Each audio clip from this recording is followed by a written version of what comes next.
Une nouvelle invitée, j'ai le plaisir d'accueillir Agathe Bousquet, présidente de Publicis France. Merci d'être avec nous, Agathe. Merci à vous. On passe des petites nuits à Cannes, surtout quand on reçoit des prix. Gros carton hier soir, encore une fois, pour le groupe Publicis France et vos agences, que ce soit Publicis Conseil avec un grand prix pour le cas AXA, un gold en B2B pour Renault, des récompenses à l'appel pour Marcel, pour Saatchi, des shortlists pour Publicis Luxe. Quel bilan là vous faites des Cannes Lions ? D'abord, je fais dès le départ pour la France, toute agence et tout groupe confondu, ça a démarré très fort dès lundi avec les agences événementielles qui ont été félicitées pour la cérémonie des JO. Et c'est vrai que ce qu'on voit, c'est que tous les soirs, la France est présente. Et ça, pour nous, ça compte. La ACC, toutes les agences qui participent à Cannes, ça compte pour nous que la créativité française soit reconnue dans un monde dans lequel, on le voit ici, on est quand même très dominé par l'international. Donc on se fait une petite place. Et l'extérieur, les places, c'est pas le palais. Hein. Non, ça c'est sûr. Et du coup, le bilan pour Publicis, vous l'avez dit, sur la France, il est bon. On est très content. Et je pense surtout que c'est pas fini parce que il reste encore 2 soirées et les plus beaux prix sont à venir. Nous, chez Publicis Conseil, donc on était agence de l'année dernière. C'est vrai que notre objectif, c'est d'avoir le premier titanium français de l'histoire, puisque personne n'a jamais eu ça en France. Et c'est un prix qui est très prestigieux. Le titanium, on rappelle, il faut avoir été primé l'année précédente pour l'avoir. Oui, mais surtout, c'est le jury des jurys. C'est surtout ça qui compte. C'est-à-dire et c'est le plus dur, c'est le plus exigeant. C'est des idées qui doivent être extrêmement rupturistes, qui changent véritablement les choses, c'est vraiment un jury extrêmement sévère. Donc, on verra si on est capable cette année. On a des shortlists, donc on a des chances. On verra si cette année on arrive à remporter. Mais ce qui est vrai, c'est que je suis très contente pour Saatchi parce qu'ils ont eu 2 lions et c'est vrai qu'ils reviennent vraiment sur le terrain de la création. Je suis ravie pour Marcel qui a déjà 4 lions, c'est formidable. Et puis Conseil avec Renault, avec AXA, en effet 11 lions déjà, dont un grand prix hier pour AXA, qui est une campagne que j'aime particulièrement parce que ça fait 1 an et demi qu'on travaille sur le dispositif avec AXA pour faire en sorte de reloger les femmes en situation de violence conjugale. Au-delà évidemment de valoriser des équipes qui travaillent très dur toute l'année, on sait que c'est dur de créer, de surprendre les annonceurs, le public avec des campagnes. Qu'est-ce que ça apporte d'être primé au Cannes Lions, en fait, pour une agence ? Je crois que notre métier de la création, c'est un métier de performance. Et c'est un métier qui a une valeur énorme. Une campagne qui est très bien faite, une campagne qui touche les gens, une campagne qui est utile, qui est primée, qui est reconnue. C'est une campagne qui finalement va faire bouger des lignes. Alors ça peut être des lignes sociétales, ça peut être des lignes de business, mais ça fait bouger l'entreprise. Donc ça a une énorme valeur et c'est très dur à trouver.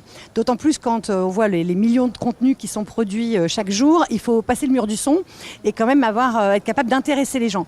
Donc finalement, juger la performance d'une campagne, juger l'impact d'une campagne, juger comment une campagne peut être créative et toucher les gens, ça a du sens dans notre métier en termes de valeur aussi économique. Et l'année dernière, on a été Agency of the Year et c'est vrai qu'on a eu avec Publicis Conseil et c'est vrai que Publicis Conseil a pris une place sur la scène internationale qui fait que on a grâce à ça accès à des appels d'offres et on a une reconnaissance qui nous permet d'avoir accès à des appels d'offres qui sont beaucoup plus internationaux. Et ça, je pense que ça aussi, ça a une valeur économique. C'est-à-dire qu'aujourd'hui, il y a des comptes qu'on a gagnés parce qu'on avait été repérés, identifiés. Ça se fait. En France, on connaît bien nos agences. Mais à l'international, les annonceurs, ils regardent quelles sont les choses qui leur ont plu, quels sont les créatifs qui ont fait les trucs les plus intéressants. Et aujourd'hui, Marco Venturelli, il a été repéré par beaucoup d'annonceurs comme pouvant avoir une vraie valeur dans sa manière d'approcher la création. Donc c'est un lieu de business aussi pour l'année 2026, 2027 et les prochains. C'est un très bon investissement. C'est un très bon investissement. Ça, c'est sûr. Il y a beaucoup de clients qui sont là. Il y en a jamais eu autant, il y a énormément de CEO, il y a beaucoup évidemment de directeurs marketing. C'est un lieu aussi où on s'inspire, où on prend des idées, où on voit des innovations. C'est un investissement pour la suite et pour progresser. On a vu que la ACC et Kantar ont présenté une étude qui disait que la publicité créative, c'était bon pour l'économie aussi. On parlait d'un point de PIB perdu si on n'était pas créatif. Ça vous a étonné ce chiffre-là ? Alors d'abord, je voudrais vraiment remercier Kantar parce que la ACC et avec Média Figaro, ils font des choses chaque année qui rappellent la valeur, en effet, business et économique de la créativité. Et je pense qu'on s'acharne à essayer de le démontrer. Et là, on commence vraiment à avoir des chiffres. Donc voilà. Donc ça ne m'étonne pas du tout parce que moi, tous les jours, je le vois avec mes clients, comment une très bonne campagne pour relancer une marque, pour shifter d'un produit à un autre, comment ça a, quand c'est réussi, énormément d'impact. On a lancé le Safer Phone avec Orange l'année dernière, à Noël on l'a lancé, c'est-à-dire un téléphone qui est beaucoup plus responsable pour les ados. Ça a été un carton en termes de business. On a été en stock épuisé à Noël. Drainé par la bonne campagne. Mais par ailleurs, c'est une idée de responsabilité au départ, de faire en sorte que nos adolescents ils aient quand même des téléphones qui soient safe. Et après, il se trouve que c'est aussi une idée business. Donc oui, ça ne m'étonne pas et je pense que dans le monde dans lequel on vit, avec l'IA, etc., les idées qui toucheront les gens et qui seront très créatives, une fois encore, auront plus de chances de passer le mur du son par rapport à la fragmentation des médias et évidemment la multiplication des contenus qu'on subit tous les jours. Il y a 2-3 ans, Cannes Lions, on voyait arriver l'IA en se disant ça va tuer les créatifs, ils vont tous perdre leur boulot. Aujourd'hui, j'ai l'impression qu'on est rassuré en se disant l'IA, c'est notre ami quand on est créatif. C'est votre position ? Oui, c'est-à-dire que 3 ans après, on se rend compte que d'abord les créatifs, c'est ça qui est formidable. Ils existent toujours. Alors, plus que jamais. Sauf qu'ils ont juste appris, il y a 30 ans, ils ont appris avec Photoshop et là, ils ont appris l'IA. Et évidemment, ils ont été extrêmement agiles parce que comme ça leur simplifie drôlement la vie. Ils sont prompteurs maintenant. Voilà, et ça leur simplifie tellement la vie pour valoriser leurs idées beaucoup plus facilement, beaucoup plus rapidement. Ils l'utilisent évidemment. Donc, en effet, il y a plus de maturité par rapport à ça. Ce qui me frappe par ailleurs, c'est qu'on l'a vu pendant le festival déjà, on est moins dans l'idée pour l'IA, C'est-à-dire qu'il y a moins de gimmicks autour de l'IA. Il y a une maturité aussi de ce point de vue-là. On ne se laisse pas séduire par des idées comme ça. Marcel fait toujours sa campagne chaque année avec l'IA. C'est leur kiff aussi. C'est leur kiff aussi. Et puis de toute façon, on fait tous des campagnes avec l'IA. Toutes les agences font des campagnes avec l'IA. Il se trouve que Marcel, c'est vrai, une agence qui est née vraiment du monde du digital, qui va beaucoup plus vite que les autres, qui est en avance sur tout. Et évidemment, c'est normal qu'il soit meilleur à ce jeu-là en termes d'activation et de campagne. Mais la réalité, c'est que de toute façon, tout le monde l'utilise. Et je trouve intéressant cependant qu'au Craft Film, le jury ait décidé de choisir justement des films qui disent à quel point, quand il n'y a pas d'IA, mais qu'il y a vraiment énormément de métiers traditionnels, à l'ancienne, tous ces métiers qu'on aime, on peut faire des choses absolument sublimes. Ce qu'on a vu en Craft Film, c'était vraiment extraordinaire. Je recommande à tout le monde d'aller voir les gagnants de cette catégorie. Merci beaucoup, Agathe. Vous êtes très occupée. Il y a encore des lions qui vont arriver. On croise les doigts pour la France et pour Publicis, évidemment. Merci beaucoup d'être venu quelques minutes. Merci.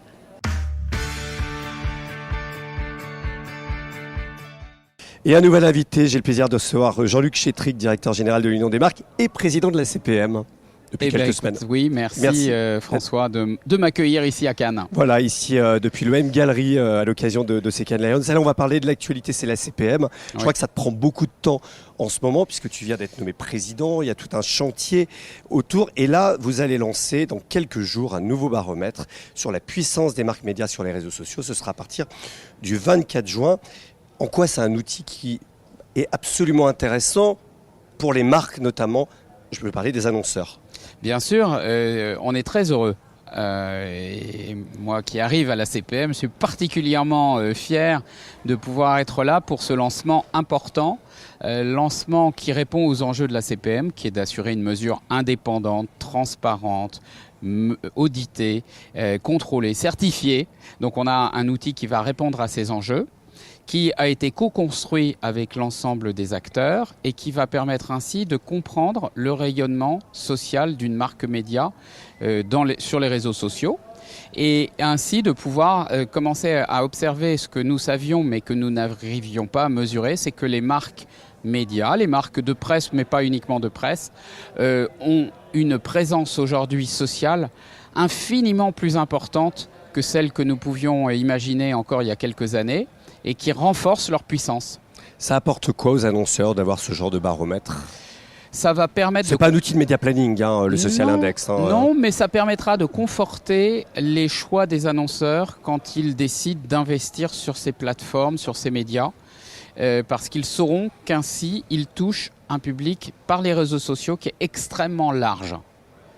Le Social Index, ce sera à partir du 24 juin. On découvrira évidemment ce baromètre. Tu es ici au Cannes Lions, évidemment, où tu rencontres énormément d'acteurs, notamment anglo-saxons. Toi, ton grand combat, c'est la mesure. On le sait, tu le répètes en permanence, que ce soit en tant que membre du conseil d'administration de Médiamétrie, mais également aujourd'hui depuis ta prise de présidence à la CPM. Beaucoup d'acteurs américains ici qui...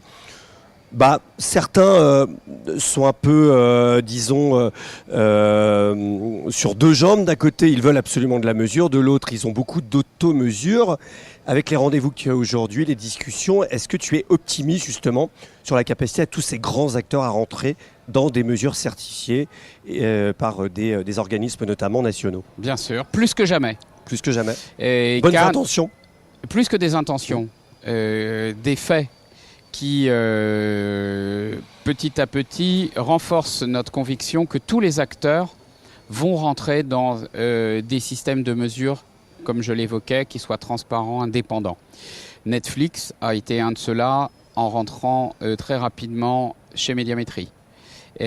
Amazon a suivi. D'autres vont suivre. Google, on les attend toujours. Je ne suis pas là pour faire les annonces à la place de Médiamétrie, donc je laisserai à Médiamétrie le soin d'annoncer ce qui doit être annoncé. Mais en tout cas, les discussions que j'ai pu avoir ici confortent cette idée que tous les acteurs ont compris que pour participer du marché publicitaire de façon pérenne, il faut accepter d'être mesuré parce que c'est ce que les annonceurs demandent. Et au fond, c'est quand même le marché qui doit dicter la vitesse à laquelle cette évolution doit se réaliser. Alors après, il faut le faire d'une façon consistante. Et c'est là où je pense que c'est la chance que j'ai à la fois à travers les casquettes que tu as pu évoquer, mais aussi ma casquette internationale avec la WFA, la Fédération mondiale des annonceurs. Dont tu es trésorier, on le rappelle. Dont je suis trésorier et qui me permet ainsi d'avoir des conversations globales. Et donc la mesure, oui, l'automesure, non, mais une mesure qui puisse être globale. Donc on va vers des standards. C'est une évolution qu'il faut que tous les acteurs comprennent. Nous ne pourrons pas créer à Paris une mesure spécifique. Nous devons pouvoir nous appuyer sur les standards du MRC. Nous avons le Mediamat, nous avons des MRC 1, 2.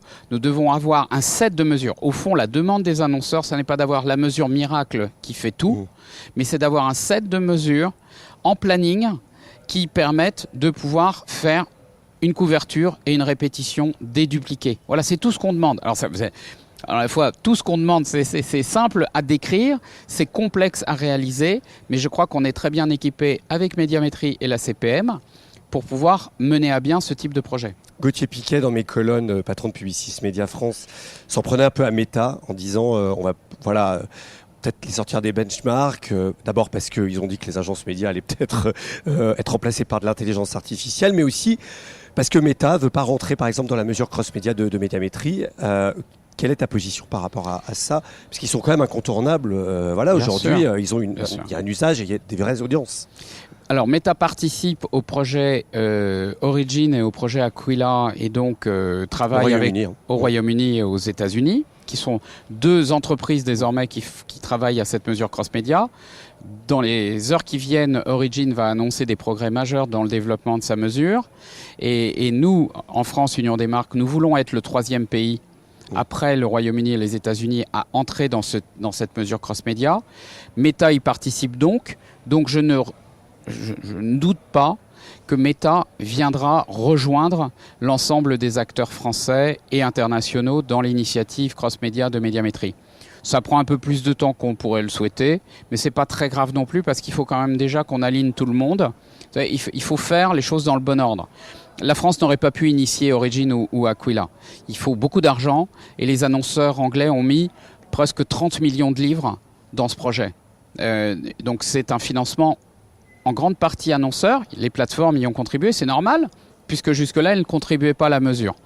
Donc chacun va trouver sa part de l'investissement et Meta trouvera sa part et sa place dans cette discussion cross-média. La grande annonce qui a surpris tout le monde, c'est un accord entre Netflix et TF1. Ouais. Ça a surpris tout le monde ici au Cannes Lions. On n'avait pas beaucoup l'habitude d'avoir des grandes annonces. Ouais. Là-dessus, c'est première au monde puisque Netflix va se distribuer les contenus de TF1 et de TF1+, qui seront pubés par la régie de TF1.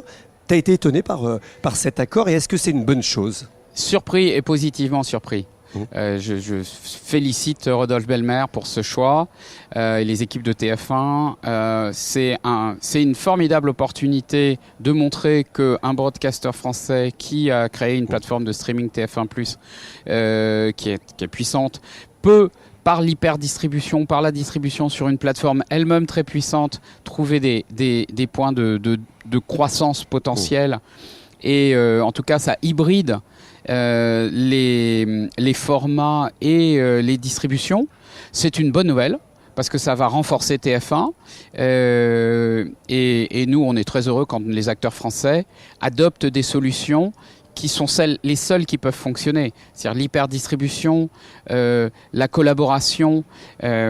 C'est un acteur local ne peut pas seul faire face aux enjeux auxquels est confronté le monde de la publicité. Et c'est ce qu'avait fait Canal+ aussi auparavant. Absolument. Canal+ a fait un autre choix d'ailleurs. Alors, a fait ce choix-là, mais on a fait un autre qui est l'expansion internationale pour gagner en scale et ainsi pouvoir aussi à un moment faire face aux enjeux de coûts de production d'une série auxquels ils peuvent accéder désormais par leur scale internationale. Donc le mouvement de TF1 est un très bon mouvement. Très bien, merci beaucoup Jean-Luc. Et bonne fin de Cannes Lions. Merci à toi. Et puis rendez-vous le 24 juin pour le Social Index, le nouveau baromètre de la CPM. Avec grand plaisir. Merci. Et un nouvel invité ici depuis le M-Gallery pour ces Cannes Lions 2025. J'ai le plaisir de recevoir Fabrice Mollier, président de Canal+, Brand Solutions. Bonjour Fabrice. Bonjour François. Merci d'être avec moi, de partager ces quelques instants entre 2 rendez-vous. Je crois que tu parcours la croisette depuis quelques heures. Back and forth. Qu'est-ce qu'on vient y faire quand on est patron de la régie de Canal ici à Cannes? On voit des techs, des partenaires. Alors c'est vrai que c'est très rythmé et discipliné. On vient à 4. C'est un peu en fait quelque part Cannes Lions, c'est un peu l'ADN Canal, c'est-à-dire il y a une partie créativité qui est la partie historique. J'ai 2 personnes qui sont plutôt dans la zone, on va dire palais.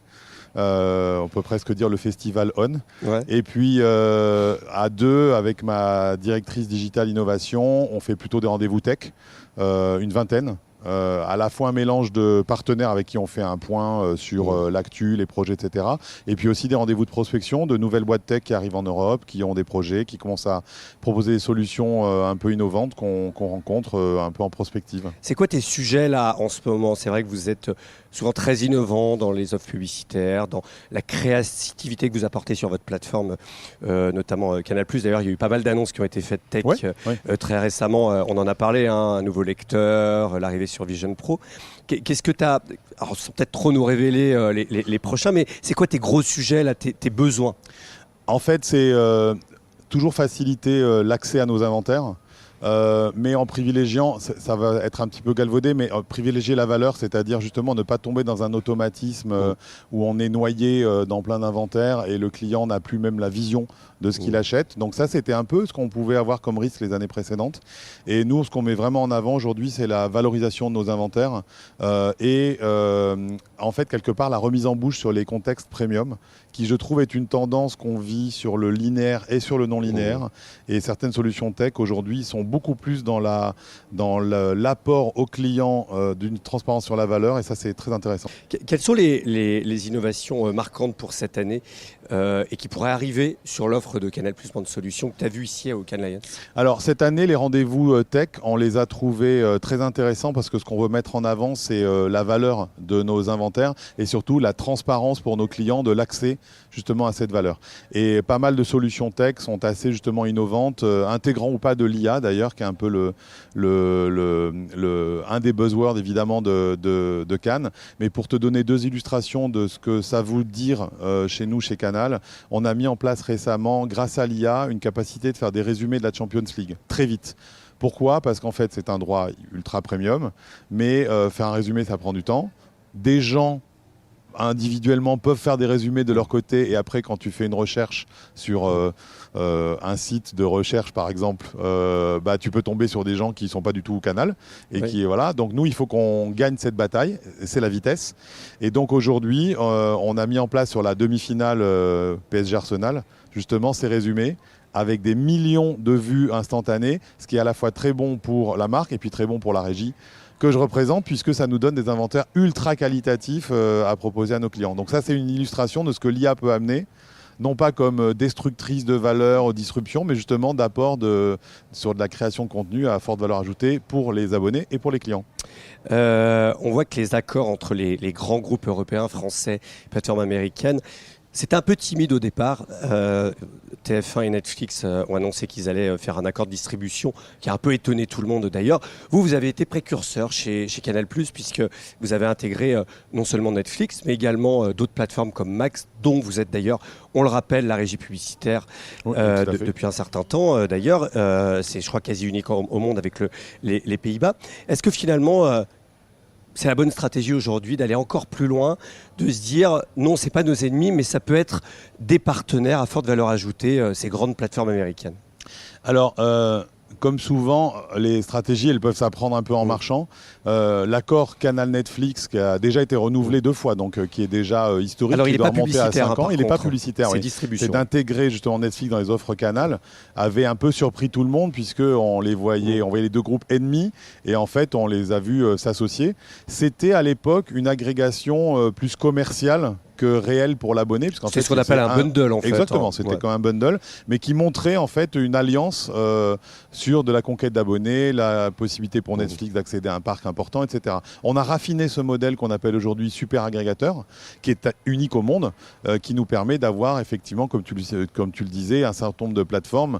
Vous avez Apple TV, Apple vous avez TV, Paramount. on est les seuls à l'avoir fait avec ce qu'on appelle de l'ingest, c'est-à-dire les contenus sont dans l'application Canal. Donc là, on n'est plus dans le bundle commercial pour les abonnés, on est vraiment dans une expérience. Et aujourd'hui, effectivement, on l'a complété. C'est aussi la stratégie de la régie, d'être agrégateur. Donc tu connais notre accord historique avec UGC ou avec Eurosport Discovery. Effectivement, avec Max, on a développé ce modèle de manière géniale parce que pourquoi en fait on a fait cet accord, c'est que pour Warner c'était une possibilité de bénéficier de notre savoir-faire premium, mais pour nous c'est aussi un terrain de jeu formidable, à un moment où sur l'application Canal il y a peu de pubs, donc ça a aussi un terrain de jeu formidable. Encore un exemple d'IA qu'on est en train, et on va le tester avec Max, donc pour te montrer jusqu'où on va, c'est qu'on va développer grâce à une IA un scan de tous les contenus sur les moments, les types de contenus, etc., pour permettre, ce qu'est un fantasme que les publicitaires ont depuis des années, de mettre dans un mid-roll une pub pour une destination quand on vient juste d'en parler dans une série ou quand ils font à manger. Le contextuel avec la pub derrière grâce à l'IA. On va le tester sur Max au 2e semestre. Et puis si tout ça se passe bien, on l'intégrera chez Canal+. Et finalement, tu vois, c'est un vrai très vertueux pour tout le monde. Allez, on n'est que entre nous. Est-ce qu'il y a d'autres accords qui peuvent se profiler actuellement, des discussions notamment publicitaires puisque c'est ta partie, on va dire. Alors finalement, cette année, donc évidemment on a rencontré plein de gens au Cannes Lions, mais cette année on va finalement être plus regardés nous-mêmes. Et on va aller dans 2 directions. D'abord, et c'est surtout l'international. Donc, comme tu le sais, maintenant nous sommes une boîte cotée et présent dans 52 pays. Historiquement, plutôt avec 52 canals en fait dans les 52 pays. Et on doit, pour des raisons de concurrence mondiale, de taille critique, émerger en tant qu'une seule proposition, une seule plateforme. Avec l'arrivée de MultiChoice notamment en Afrique du Sud. En plus, ça va accélérer. Donc ça, on va attendre que ça se réalise, parce que pour le moment, on est toujours dans l'attente de l'acquisition qui devrait arriver en septembre-octobre. Et donc, en fait, publicitairement et en niveau tech, en fait, ça va avoir des impacts pour Canal. Et donc, quand on parle à nos partenaires, la nouveauté, c'est qu'on leur dit « Attention maintenant, c'est pas que la France, il faut qu'on raisonne avec ces 52 pays dans tous nos projets. » Ça veut dire que Canal+ Bande Solutions sera capable à terme de vendre le monde entier, en tout cas tous les marchés présents. Alors, c'est pas le commerce qu'on va mettre en avant, mais en tout cas, la couche tech va être dans toutes nos pensées. Ça veut pas dire... standardisé. Voilà. Le succès de Canal, c'est quand même aussi cette agilité à être un partenaire local partout. Donc on ne va pas devenir monolithique, mais ça veut dire qu'en tout cas, à chaque fois, on pensera monde quand on fera tous nos développements. Donc ça, c'est très intéressant. Et pour nos partenaires, c'est une nouvelle façon d'aborder une relation avec Canal. Voilà, vous parlerez le même langage à des grandes boîtes internationales, avec les mêmes standards. Exactement. Et c'est ça l'objectif, c'est d'avoir le même langage. Merci beaucoup Fabrice. Mais merci François. Je te laisse poursuivre tes rendez-vous. Quel bel endroit. Les journées sont encore longues au Cannes Lions et merci d'avoir été avec nous. Merci François, bonne journée. Et un nouvel invité, j'ai le plaisir de recevoir Geoffrey Fossier, CMO d'Audion. Bonjour, bienvenue. Salut François. Merci d'être avec nous. Audion qui est présent cette année vraiment de façon un peu officielle pour la première fois au Cannes Lions. L'événement précédent, c'était le Podcast Show qui avait lieu à Londres. C'est un peu la grande messe européenne internationale autour du podcast. Qu'est-ce que tu en retiens des grandes tendances autour de digital et évidemment ce que tu as vu ici au Cannes Lions? Alors en effet, le Podcast Show, pour resituer, c'est un énorme événement. C'est l'événement de référence sur le podcast qui arrive à driver des gens, évidemment en Angleterre, mais partout en Europe, mais aussi aux États-Unis. C'est 15 000 personnes sur 2 jours, donc c'est très dense. 3 grandes tendances qu'on a identifiées. Alors évidemment, on n'a pas besoin d'aller là-bas pour le savoir, mais peut-être encore plus que jamais l'intelligence artificielle qui résonne aussi un peu partout ici à Cannes, qui vient irriguer un peu tout, les technologies évidemment, les processus de création, de production, etc. etc. La deuxième tendance, ça sera probablement celle du programmatique. Lorsqu'on regarde un petit peu les chiffres, l'écosystème du podcast, c'est d'un point de vue international 7 milliards de dollars d'investissement publicitaire, ce qui est très bien parce que ça a été longtemps sous-estimé. Et dans ces 7 milliards de dollars, on a uniquement, si j'ose dire, 25% de tout ça qui est fait de manière programmatique. Quand on regarde dans le rétroviseur, ou plutôt dans le miroir, ce qui se fait notamment en termes de programmatique sur le display ou la VOL, qui sont des formats beaucoup plus matures, on peut se dire que la route est toute tracée sur notamment le podcast, sur justement le développement de ce programmatique, avec un marché qui arrive enfin à maturité. Et enfin, le dernier point, c'est notamment l'hybridation entre vidéo et audio. Des formats audio natifs qui sont en effet en termes de consommation de plus en plus écoutés et surtout une consommation vidéo qui commence à changer. On va de plus en plus sur Dailymotion, sur YouTube pour lancer des vidéos, mais surtout écouter le son de ces vidéos. Exactement. Aux États-Unis, YouTube, je crois, est la première plateforme d'écoute du podcast aujourd'hui. Exactement. Et on imagine que ça va arriver. Pendant longtemps, on a été un peu puriste en se disant l'audio c'est l'audio, la vidéo c'est la vidéo, mais en fait, les deux ne s'opposent pas forcément. Aujourd'hui, on le voit bien, notamment parce que l'usage et les annonceurs le demandent, en fait. Pourquoi ? Exactement. C'est parfaitement complémentaire. C'est un usage qui est un peu émergent, donc c'est aussi pour ça que c'est un peu nouveau, finalement. Et nous, chez Audion, en tant que leader de l'audio digital, c'est quelque chose qu'on propose à nos partenaires, marques, agences, médias, et on avait surtout besoin, et on a toujours besoin, de démontrer l'efficacité évidemment de ce qu'on vend, de ce qu'on propose, et l'audio in vidéo, qui sont du coup ces nouveaux formats qu'on va voir émerger à travers cette révolution de l'écoute audio à travers la vidéo. On avait besoin aussi, nous, finalement de montrer ces KPI de performance, c'est ce qu'on a fait notamment avec Explain, en lançant une étude pour démontrer que audio natif et audio in vidéo, c'est pas opposé, c'est parfaitement complémentaire. Avec des KPI qui démontrent toute l'efficacité de cette combinaison, on a de l'incrément sur de la mémorisation de marque, de la mémorisation de messages et aussi de la considération. Ce qui montre que finalement sur l'intégralité du funnel marketing, on a une efficacité lorsqu'on vient combiner ces deux médias et ces deux univers. Voilà, une étude à retrouver sur le site de The Media Leader, puisqu'on l'avait publié en exclusivité cette étude Audion avec Explain. Merci beaucoup Geoffrey. Merci à toi. Et très bonne journée. Merci bien. Et un nouvel invité ici sur les bords de la piscine du M Gallery à l'occasion de ces Cannes Lions. J'ai le plaisir de recevoir Stéphane Delaporte. Bonjour Stéphane. Bonjour François. Tu as été directeur général de la Régie 366 jusqu'à il y a quelques semaines. Ouais. Et là aujourd'hui tu viens nous annoncer la suite, puisque tu lances une nouvelle activité. Est-ce que tu peux nous en dire plus ? Oui, bien sûr. Alors j'ai créé une SAS, qui est une petite structure aujourd'hui qui s'appelle Inodia, I2NODIA. Pour Innov Media, c'est pas très mais je trouve que ça sonnait bien. Et l'objet de cette structure, c'est de continuer à travailler avec notamment les gens pour qui j'ai travaillé depuis très longtemps sur tout ce qui concerne les massifications, les projections, les transformations numériques, tout ce qui fait que en fait notre métier est en train de vivre sa mutation avec une accélération absolument phénoménale avec l'arrivée de l'intelligence artificielle. Et je me faisais la réflexion de Cannes, qui est de dire, il y a 10 ans, quand je suis venu à Cannes, en fait, il y avait toutes les plateformes internationales et on pensait que c'était des one-shots, qu'ils venaient là pour vraiment montrer ce qu'ils savaient faire et que l'ensemble de l'écosystème plus traditionnel reprendrait ses positions. Et en fait, pas du tout. Donc ça veut dire quoi ? Que l'avenir a toujours raison, en fait, dans nos métiers. Et ce qui se passe aujourd'hui, et ce qui est intéressant, ce qui se passe à Cannes aujourd'hui, c'est que ça projette véritablement la façon dont nos métiers vont être structurés demain autour des solutions technologiques, de la plateformisation et forcément de la massification des marques médias, en particulier de celles que je connais bien. Du coup, c'est la liquidité de la technologie, de la créativité qui dépasse toutes les frontières. C'est un peu ça que tu veux dire ? C'est un peu ça. Et aussi dire que lutter contre ça, c'est un combat qui est perdu d'avance en fait. Oui, c'est Et comme donc, se dire on est face aux grandes plateformes. C'est ça quand on voit que TF1 fait un gros deal avec Netflix. Tout ça, c'est le sens de l'histoire. C'est le sens de l'histoire. Et en fait, ça veut dire quoi ? Ça veut dire que par exemple, si on prend les publishers français, aller contre ça ou ne pas assumer le fait qu'il faut aller dans cette direction, c'est forcément des mauvais combats. Que va faire Inaudia alors ? Inaudia va participer, en tous les cas, j'espère. Je travaille déjà aujourd'hui pour mes anciens actionnaires et mes anciens patrons, en fait, 366, pour 366 sur des sujets que je ne peux pas complètement dévoiler aujourd'hui, mais qui tournent autour de tout ce qui concerne la plateformisation, la massification et le rapprochement de sociétés qui traitent grosso modo